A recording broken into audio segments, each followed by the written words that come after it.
మా బ్రాహ్మణ ప్రాథమిక పాఠశాల ప్రధాన ఉపాధ్యాయురాలు అధ్యక్షుల వారికి,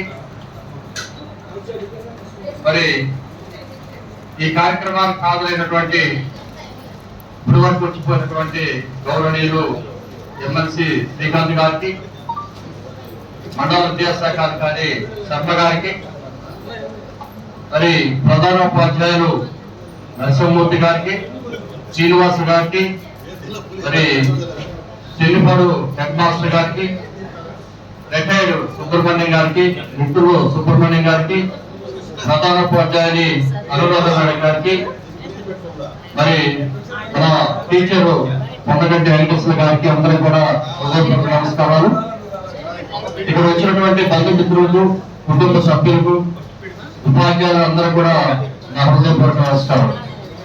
మరి శాసిగిరి సారు వారికి నాకు 26 సంవత్సరాల అనుభవం ఉంది. మా ఇద్దరికి నేను 96లో 30 చేరిన తర్వాత 2000లో ప్రకాశంలో పల్లూరు పోయినప్పుడు సారు చిరుకూరులో పనిచేస్తుండేవారు. తరచు మా కాంప్లెక్స్ మా దగ్గరికి వస్తూ అక్కడ అనేక రకాల సమస్యలు, మరి అప్పుడే 2000లోనే ఆటుపోట్లు వెతుకుతున్నటువంటి వ్యక్తి.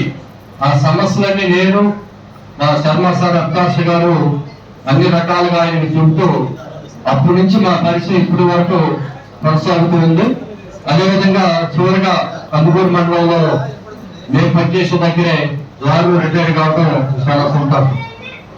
ఆయన మనసు చాలా సున్నితం. ఏ పని చేసినా చాలా జాగ్రత్తగా ఆలోచించి ఇబ్బంది లేకుండా చేసేటువంటి వ్యక్తి ఆయన. ఒకనొక సందర్భంలో ఇబ్బంది పడుతున్నా ఉన్నా కూడా ఒప్పుకోడు.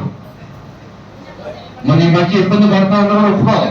అయినా కూడా ఒప్పించే దాన్ని కార్యక్రమాన్ని సక్రమంగా మరి ఆ పాఠశాలలో ఉండే విధంగా అనేక రకాల కార్యక్రమాలు అర్థం చేయడం జరిగింది. అదేవిధంగా ఒక 9 లక్షల గ్రాంట్ వస్తే ఆ చుట్టూ విషయంలో దాదాపు 2-3 నెలలు పోస్ట్ పోన్ కావడం, మళ్ళీ నేను పోవటం, టెండర్ వేయటం, ఆ కార్యక్రమాలన్నీ చేసి ఇప్పటికీ దాన్ని ఒక న్యూ బిల్డింగ్, కొత్త బిల్డింగ్ తయారు చేశారు. అయితే వాళ్ళకి పాపం ఒక్కరోజు కూడా ఉండకుండా పదవి చెప్తున్నారు. వారికి మా యొక్క మనస్ఫూర్తిగా ధన్యవాదాలు. వారు వారి కుటుంబం ఆరోగ్యంగా ఉండాలని, వారి జీవితకాలం సంతోషంగా ఉండాలని కోరుకుంటూ మరి అవకాశం ఇచ్చినటువంటి అధ్యక్షుల వారికి, వాళ్ళ ప్రజలకి, నాగరావు గారికి ధన్యవాదాలు. Thank you sir.